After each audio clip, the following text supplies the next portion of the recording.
What's up, beautiful people? It's your girl Karma, and you're watching Healthy Beauty Radio. I don't know that part of the song. I'm a woman. Alright, clearly you listened to this recently. I'm putting on I am woman. Yo, I love this song so much. So, it's Women's History Month, you guys.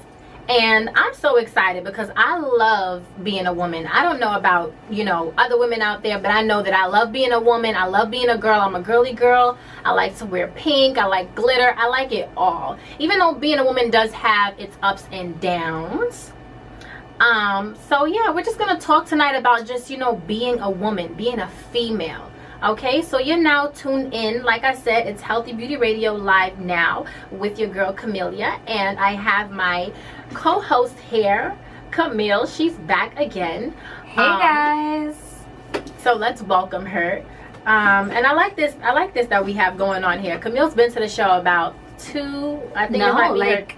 is my third or fourth time on the show. Yeah. And I don't know, I feel like she's a good fit, she makes me feel comfortable, I'm getting used to it. Yeah, and if you guys don't know, if I didn't mention before, I mean, if you could not tell by our names already, we're twins. So I'm Camellia. And I'm Camille.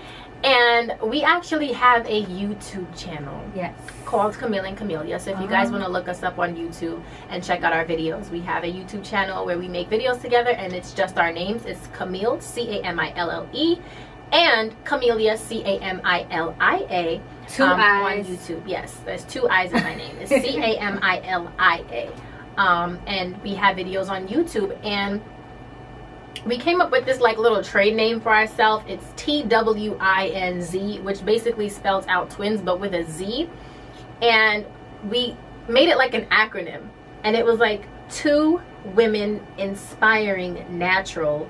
And I don't remember what the Z naturally was it? No, it was TWINZ.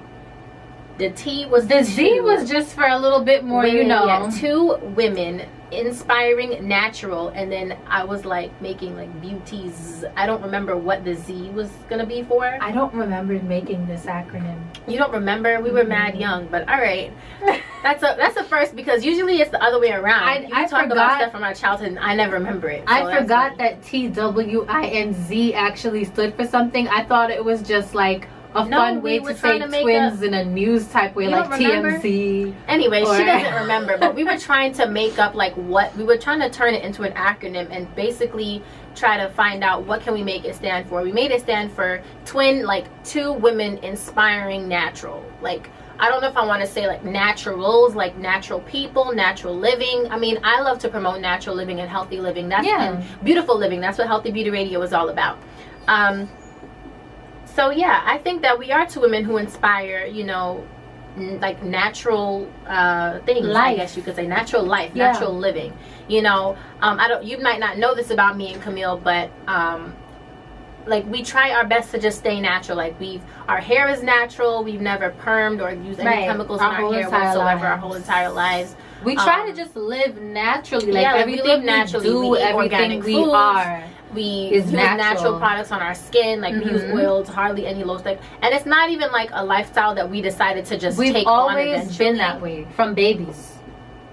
Right. We've always been that way from since we were kids. I think that that's just how our family is, that we're not even the only ones in our family like that. None of our sisters even have. My dad plants his own stuff. Exactly. In the house. So, and I mean, our parents, they grew up in another country where that's the lifestyle. That's what the lifestyle was.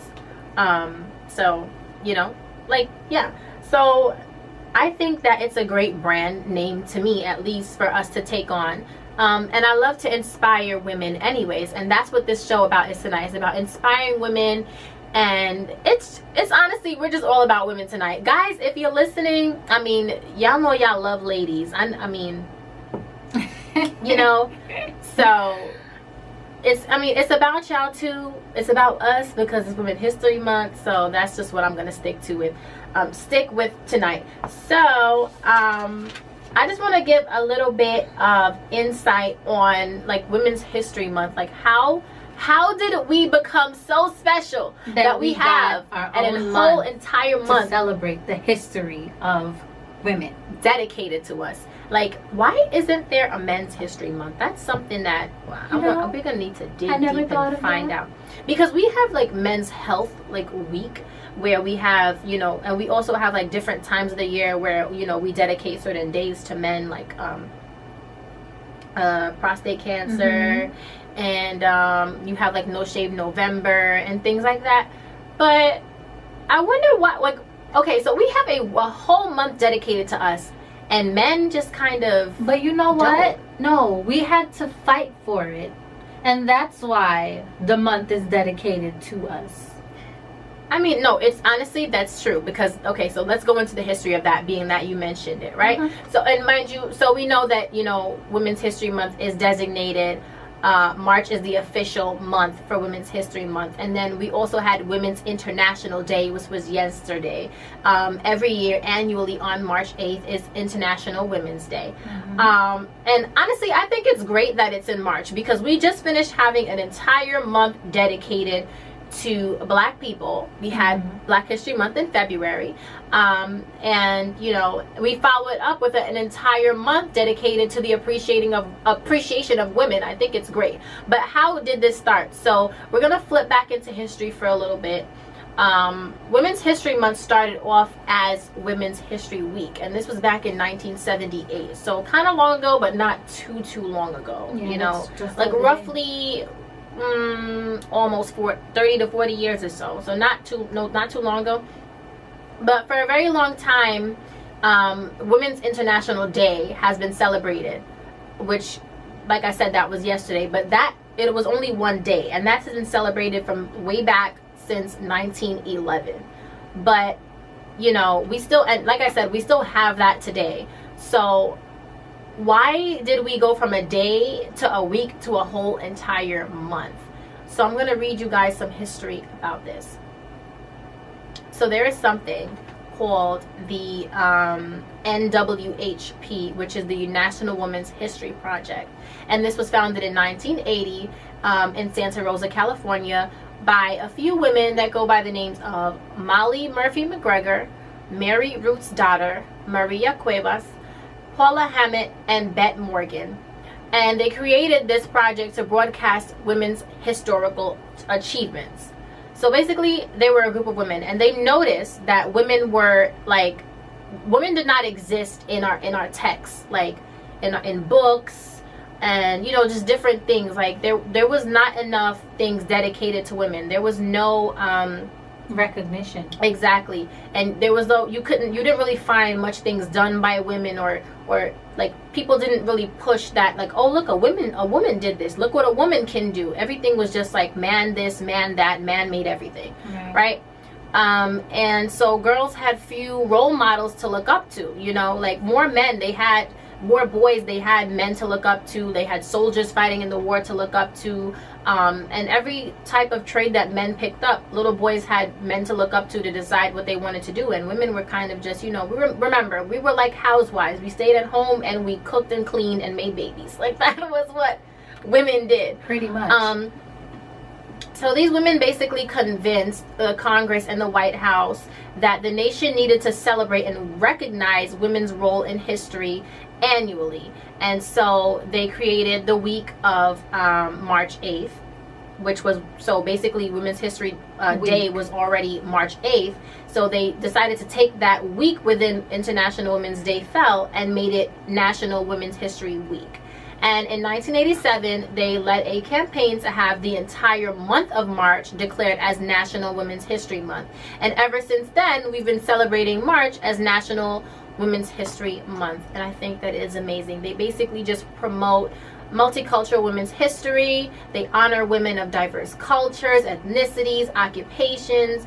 It doesn't matter where you're from, what you do. If you're a woman, you're being recognized, you know. And I think it's absolutely amazing. And honestly, it makes us as women feel better. It makes us feel empowered. Exactly. And that's honestly what we should be doing. We should be uplifting each other and empowering each other. There's too many times where I've experienced, you know, in my own personal life, if I had to share, and just say that some women, you know, kind of tend to shoot each other down sometimes. And you know, that's not cool. We shouldn't do that. It's the same way, like, even people within the same race sometimes treat each other a little bit worse than somebody, you know, that's not of your own quote quote kind. And honestly, it shouldn't even be like that. Like, you should see a woman and be like, you know what, you're a woman, I'm a woman, let's stand up together, let's stand tall together and show the world what we're both made of. Not I'm better than you, or you know, you're below me, or anything like that. So I'm happy that we have a Women's History Month, and we'll be celebrating all month long. And so of course you guys already know what I do with these playlists already. So I have a bunch of women's history, like, not women's history, but it's a bunch of women dedicated, like all about women songs playing for you guys. And I just like to have fun with it. So this right here is Shania Twain's Man, I Feel Like a Woman. Take a listen. I love it.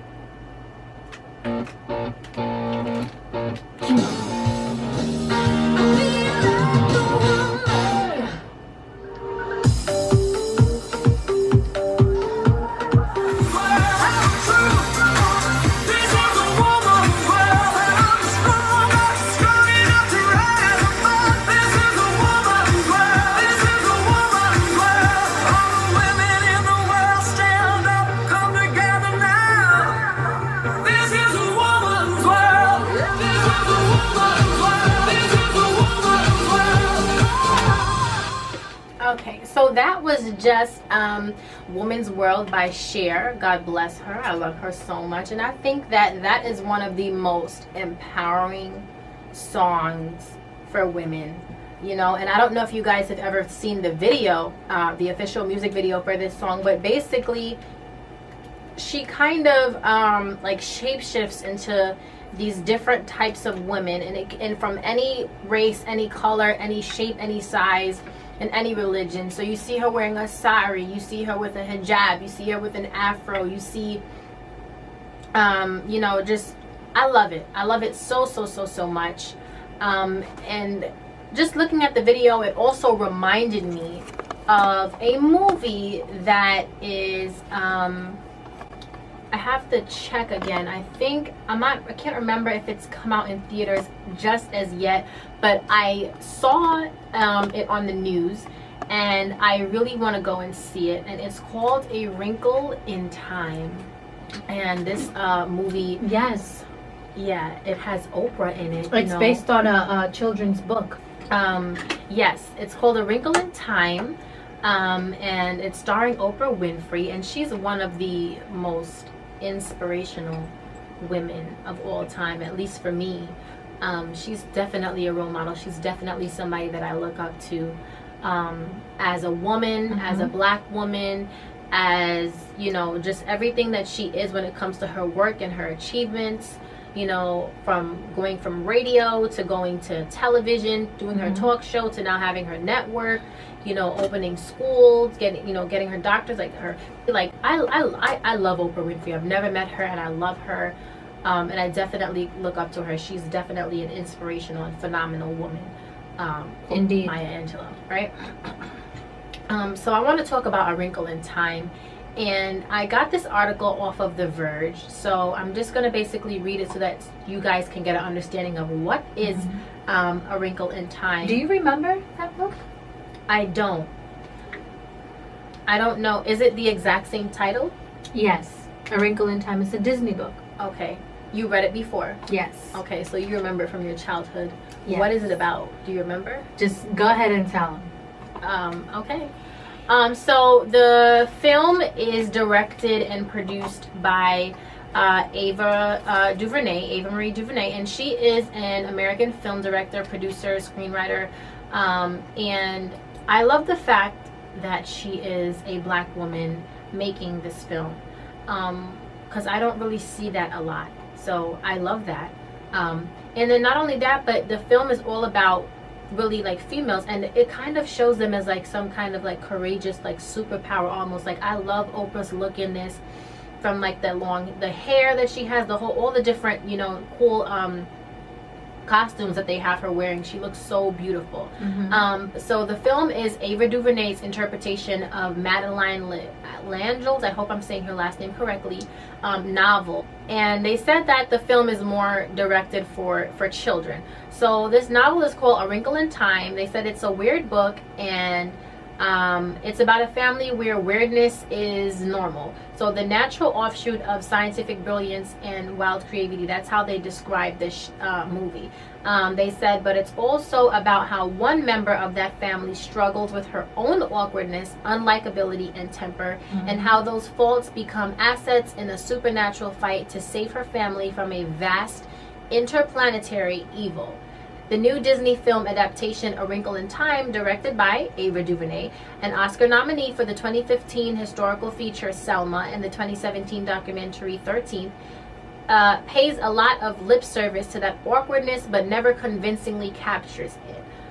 The author of the book's brand of weirdness can be ugly and unsettling as her characters suffer physical abuse, fight their own uncontrollable rages, or just spout oddball jargon, oblivious to the ways they're alienating or offending other people. The film is unmistakable. Writers apparently get tired of that. And then Mrs. Which is Oprah Winfrey, and that's which as in like which one, WHICH, not witch as in wicked witch. It's Mrs. Which is played by Oprah Winfrey, who spends half of the film as a towering, semi-visible giant, a benevolently stiff goddess figure looming over the proceedings. So all three of these women, these mysterious women, are intensely glammed up, and I'm telling you, glammed up. Their makeup, their wigs, their outfits, their costumes, they look beautiful. Vividly colorful versions of the author of the book's Alien Strangers, which underlines one of the odder things about this Wrinkle in Time adaptation. It feels like a feature-length version of the costume ball from Disney's live-action Beauty and the Beast, as the three mysterious women, the Misses, they take Meg and Charles Wallace and a local boy named Calvin on a cross-universe trek to save Mr. Murray, which again, that's Meg's dad. So Meg fights her anger, distrust, and resentment, or at least the softened version of it that is permissible in a Disney movie. So that was basically just like a breakdown of what the movie is about, and I can't wait to go see it. I think that it's amazing, and I really think that it'll be nice for little girls to watch, you know.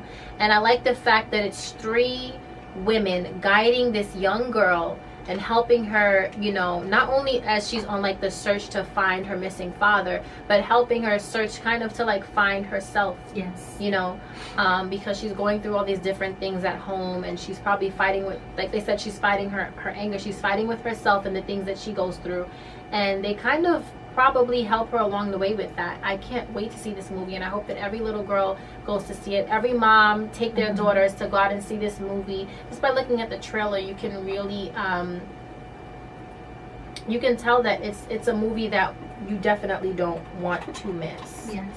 And that's what I love about these books that we grew up reading as a child, because the stories that they're about really helps you. If you're a little child reading that book, you're able to relate. You know, the stories are realistic, and these are things that kids actually go through in life. So I think it would be great for all children to go out and see this movie, being that it's based on an actual book that we read as a child. Right. I'm going to play a little snippet just for you guys to listen to the trailer of this movie if you haven't seen it or heard it on television as of yet, or on social media. What if we are here for a reason? What if we are part of something truly divine? Imagine 91 billion light years traveled. Imagine that. Sweet dreams are made of it. Your father has accomplished something extraordinary.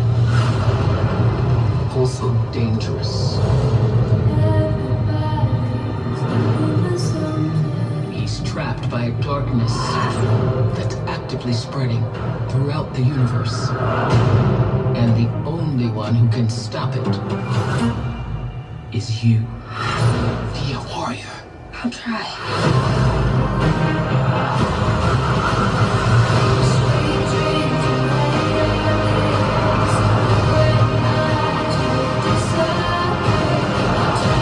You're going to be tested every step of the way.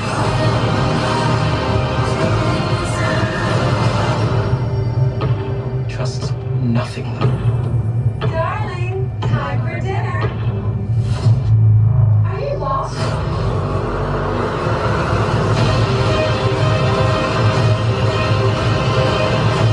The only thing faster than light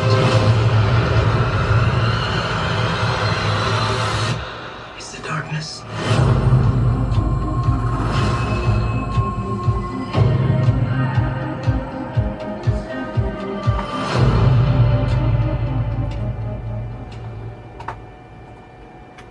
Okay, so that was just a little 2-minute little trailer of A Wrinkle in Time, and I really love the fact that they picked this beautiful young girl to play the part of the teenager, which is Storm Reed. And I saw on a little interview that she was in, it made me tear up, and she was even crying because she thanked Ava DuVernay for the part, and it's the way that she thanked her that really touched my heart.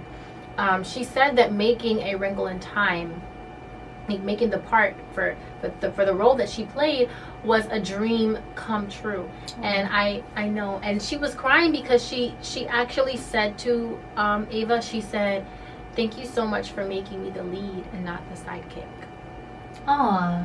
You know, because you don't see much colored girls usually getting the lead in a show or a play or something like that. They're always usually like the best friend or the sidekick of the lead character. So she actually said thank you so much. And she's only 14 years old, so you know, I think it's great. Again, the film is, you know, it has some of Hollywood's most biggest stars. You have Oprah Winfrey, Chris Pine, Reese Witherspoon, and you know, here she is, a young actress in a film alongside these big Hollywood stars. And Oprah. You know, exactly, like she's on a film with Oprah. I think it's amazing. But she said that she had read the book, the same book, A Wrinkle in Time, when she was in the 6th grade. She had read that book for a book report, and she said that she never thought that the character that she played could look like her. And she said, "I imagined her as what she was described as a young Caucasian girl with freckles and wild, crazy hair. So I really didn't see myself being able to be Meg, or kind of imagine myself or a girl that looked like me as Meg. But once I did get the script, it all kind of clicked and made sense. So I'm glad that we do have a version of Meg who is Caucasian with freckles and big wild hair, but also people will be able to see themselves in the new Meg that we have." And if I'm not mistaken, I believe that Storm is biracial.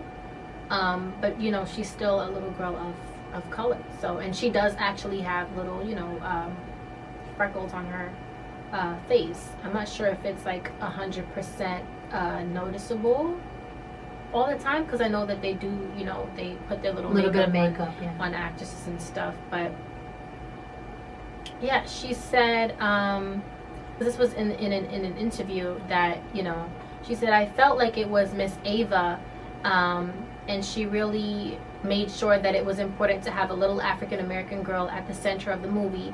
And so she really, I think, really told me that in the audition process. And I knew that it was something that was very important to her and me as myself, to not be able to only see myself but represent other girls that looked like me. It took a second for me to kind of build the confidence and know that this was meant to be, because I was freaking out. And I was so nervous and so intimidated when I walked on set every day and saw everyone's face. But they all welcomed me with such warm arms, and they told me that this was meant to be and that we were going to have a good time and become family. So once they really told me that, I became more confident and more comfortable with them and being in the situation. And even though I was more confident and more comfortable, I was still going in the corner and kind of pinching myself and making sure that this was like not a dream, because it was so much, but it was so much fun to have them and to have them help me." And then she said She's so sweet. I know. And then she said that Oprah gave her a piece of advice that made her feel more at home on set. She said, don't waste energy on things you can't change in life when you could be using that energy on something else positive in your life. Oprah told her that. So she said, so I used that on set to help me, like keep me positive and motivate me, and also in my life, just to stay positive as well. And we just all had a really good time, and it felt like it was natural, and all the scenes had a lot of love and a lot of strength and power. And what prompted Oprah to give her that advice, she said, I had a fear of being too tall because my dad is very tall and both my sisters are very tall. And they're drop dead gorgeous, but I just didn't know if I, as Storm, wanted to be 6 feet tall because I don't feel like that's pretty tall. Because I feel like that's pretty tall. So I was having a conversation with Miss Oprah and Miss Ava on set, and we were talking about that. And then Miss Oprah turned that into an advice, a piece of information, and she kind of turned that into something serious, which I really appreciate because it helped me with that and with other things. And on what this moment means for her, she said it's a dream come true, and to be able to have such an amazing support system and basically be sharing our baby, which is this piece of art and magic that we love so much and that we created, and basically we're giving that to the world, is kind of scary but so much fun. And I hope people like it and enjoy it, and it kind of touches them, and it's something that I've always wanted to be able to see my hard work pay off. Is really amazing. I love this little girl. I can't wait to watch this movie. She sounds so sweet, humble, down to earth, and I think that I could already tell that she did an amazing job playing this character. And I hope that, you know, Hollywood is able to see her for her and give her all the roles that she deserves and all the roles that she wants to play.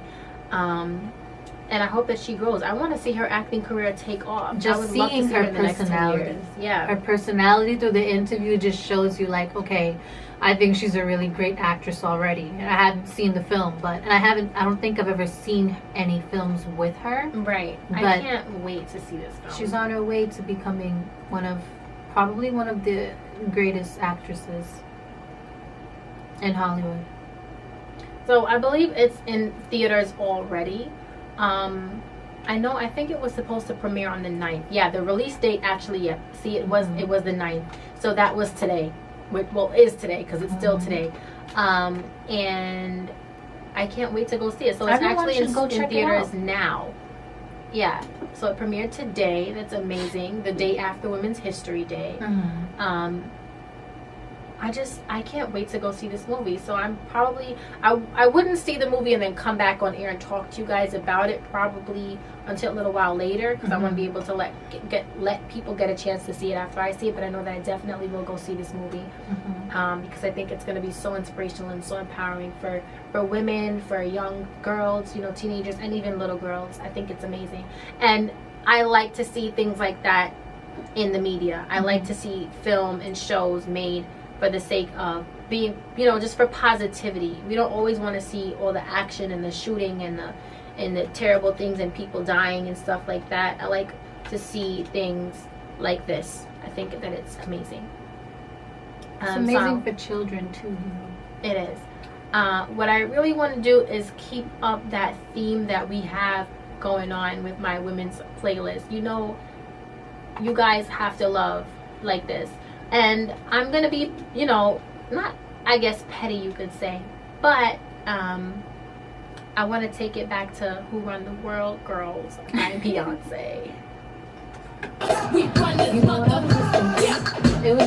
Girl, don't go anywhere. Stay tuned for part 2. You're listening to Healthy Beauty Radio.